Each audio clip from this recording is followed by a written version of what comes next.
Good morning, students. Myself Sangeeta Gupta. Today I am teaching Hindi and topic is number.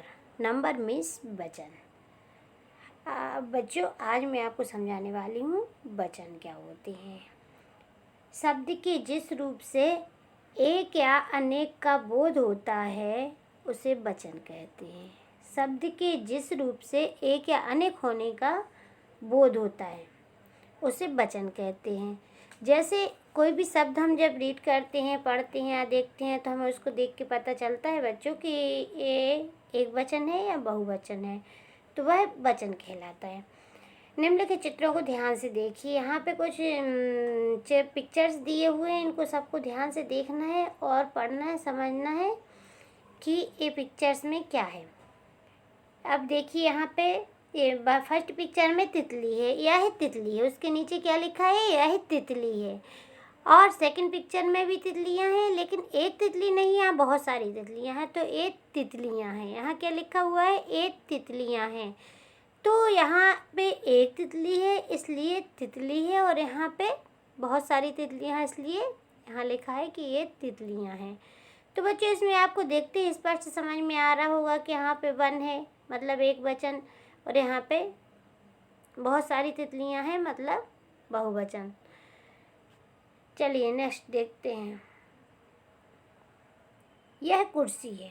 First picture में एक कुर्सी है और second में दो है, तो यह कुर्सी है। और जहाँ है तो वहाँ सिर्फ एक कुर्सी है, और जहाँ पे एक से ज़्यादा हैं, दो हैं, तीन हैं, तो वहाँ पे कुर्सियाँ। एक से ज़्यादा यदि कोई चीज़ होगी तो वहाँ पे बहुवचन आ जाएगा। कुर्सियाँ हैं, एक कुर्सियाँ हैं। यहाँ तितली और कुर्सी शब्द एक वस्तु को सूचित करती हैं, और तितलियाँ और कुर्सियाँ शब्द एक से अधिक वस्तुओं का बोध कराते हैं। जैसे यहाँ पे कुर्सियाँ लिखा हुआ है, तितलियाँ लिखा हुआ है, तो ये एक से ज़्यादा होने का बोध कराती हैं। हमें देख के ही समझ में आता है कि ये बहुवचन है, एक से ज़्यादा है मतलब सिंगल नहीं है। शब्द के जिस रूप से एक अनेक होने का बोध होता है उसे वचन कहते हैं। ये हमने स्पष्ट पहले ही बताया आपको कि जिन शब्दों से हमें एक होने का पता चलता है और एक से ज़्यादा मतलब अनेक होने का पता चलता है वो वचन होते हैं। और हिंदी में दो वचन होते हैं। दो वचन कौन से होते हैं? फर्स्ट एक वचन एंड सेकंड बहुवचन। जैसे बच्चों, आपने इंग्लिश में एक दिन मैंने आपको सिंगुलर और प्लूरल पढ़ाया हुआ था, समझाया हुआ था, तो आपको इसको देखने के बाद आपको स्पष्ट समझ में आ रहा होगा कि जो सिंगुलर होता है वो एक वचन होता है, जो प्लूरल है वो बहुवचन है। और एक वचन क्या होता है? शब्द के जिस रूप से एक ही प्राणी, वस्तु या पदार्थ का बोध होता है उसे एक वचन कहते हैं। जिस चीज़ को हमें देख के लगता है कि ये एक है, एक चीज़ का ही बोध होता है, वो एक वचन कहलाता है। जैसे मेज, कुर्सी, बाल्टी, किताब आदि। इन चीज़ों को, इन वर्ड्स को आप देख के ही समझ जाएंगे, या इनके पिक्चर्स को आप देख के ही समझ जाएंगे कि ये चीज़ें एक एक हैं। बट जो चीज़ ज़्यादा है, बहुवचन क्या होता है? शब्द के जिस रूप से एक से अधिक प्राणियों या पदार्थों का बोध होता है उसे बहुवचन कहते हैं। जैसे मेजें, अब फर्स्ट में एक वचन में मेज थी, जो मेज मतलब एक मेज, यहाँ पे मेज है मतलब बहुत सारी मेजें।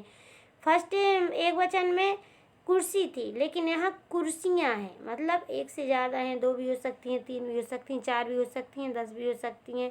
बाल्टियाँ मतलब बहुत सारी बाल्टियाँ हैं, एक से ज़्यादा, 2, 3, 4, 10, 20 कितनी भी हो सकती हैं।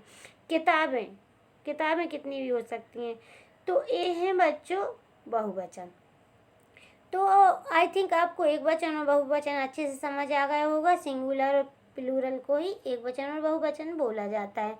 वचन बदलने से संज्ञा का रूप बदल जाता है। जैसे ही हम वचन को चेंज करते हैं वैसे ही संज्ञा का जो रूप होता है वो बदल जाता है। जैसे यहाँ पे कुछ वर्ड दिए हुए हैं बच्चों, एक वचन और बहुवचन की मैं आपको बताती हूँ। जैसे एक वचन में डाकिया, तो बहुवचन में डाकिए। झूला, झूले। चूहा, चूहे। रेल, रेलें। रुपया, रुपये। पैसा, पैसे। घड़ी, घड़ियाँ। मूर्ति, मूर्तियाँ। वस्तु, वस्तुएं। दवाई, दवाइयाँ। सलाई, सलाइयाँ। कविता, कविताएं। पाठशाला, पाठशालाएं। माता, माताएं। पत्रिका, पत्रिकाएं। रोटी, रोटियां। बिल्ली, बिल्लियाँ। रस्सी, रस्सियाँ। झोपड़ी, झोपड़ियाँ। खुशी, खुशियाँ।